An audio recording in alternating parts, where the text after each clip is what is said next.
নমস্কাৰ, মই আছিলো বিনয় কাশ্যপ। আমি ৰিমেডি আৰু উপায় বিষয়ে জানি আছিলো। ইতিমধ্যে আমি কি কি উপায় কৰিলে এষ্ট্ৰলজিত কি কি উপায় আছে সেই আটাইবোৰৰ বিষয়ে আলোচনা কৰি আছো।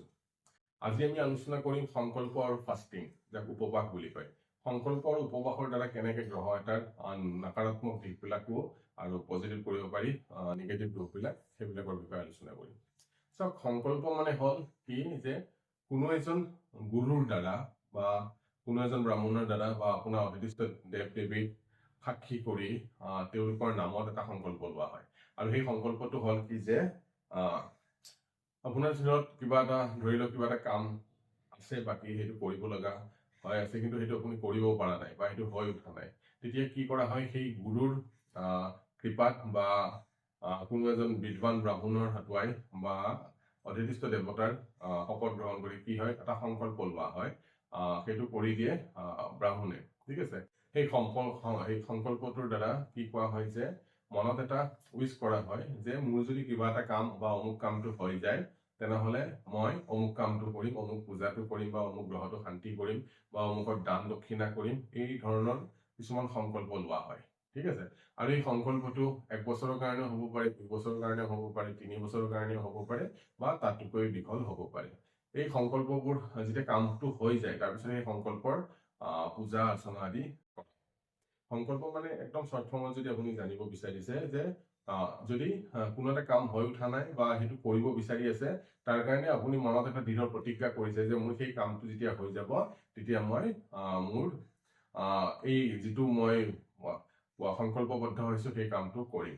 সেইটো কাৰণে সংকল্প যেতিয়া আপুনি ল'ব, তেতিয়া হয়তো কোনো ভাল আপোনাৰ গুৰু হ'ব পাৰে, গুৰুৰ হাতোৱাই ল'ব পাৰে, বা আপোনাৰ ভাল ব্ৰাহ্মণ চিনাকি আছে, ব্ৰাহ্মণৰ হাতোৱাই হ'ব পাৰে, বা আপোনাৰ ভগৱান ইষ্ট দেৱতাৰ নামত শপত গ্ৰহণ কৰিও আপুনি সংকল্প ল'ব পাৰে।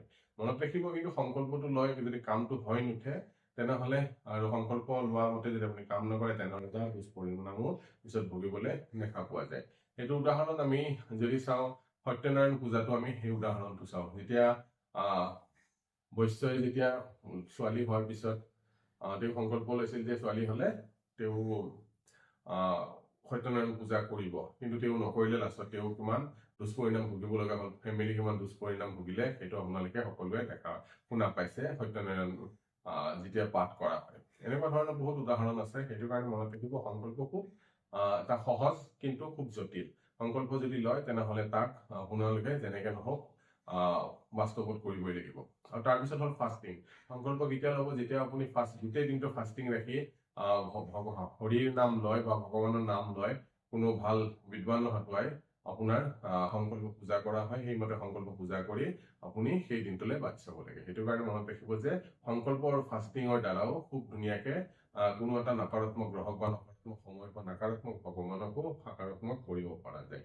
সেইটো কাৰণে এইটো এটা ৰিমেডিয়েল পাৰ্ট হয় জ্যোতিষ শাস্ত্ৰত, এইটো প্ৰধান আছে। সেইটো কাৰণে আপোনালোকেও যদি ভাবে যে অকল ধন টকা পইচাৰ অভাৱত বা আপোনালোকে জেমষ্টন ল'ব পৰা নাই বা অন্য পূজা পাতল কৰিব পৰা নাই, সংকল্প আদি কৰিও সেই গ্ৰহটোক শান্ত কৰি যেতিয়া আপোনাৰ কেপেবিলিটি বাঢ়িব, তেতিয়া সেই গ্ৰহটোৰ দান দক্ষিণা পূজা পাতল বা জেমষ্টন আদি মাধ্যমেৰে আপোনালোকেও আপোনালোকৰ জীৱনটো সুখ সমৃদ্ধি কৰিব পাৰে।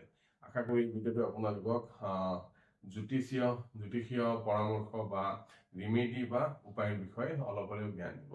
যদি মোৰ ভিডিঅ' চাই ভাল লাগে, তেনেহ'লে লাইক কৰিব, শ্বেয়াৰ কৰিব আৰু ছাবস্ক্ৰাইব কৰিব নাপাহৰিব। ধন্যবাদ।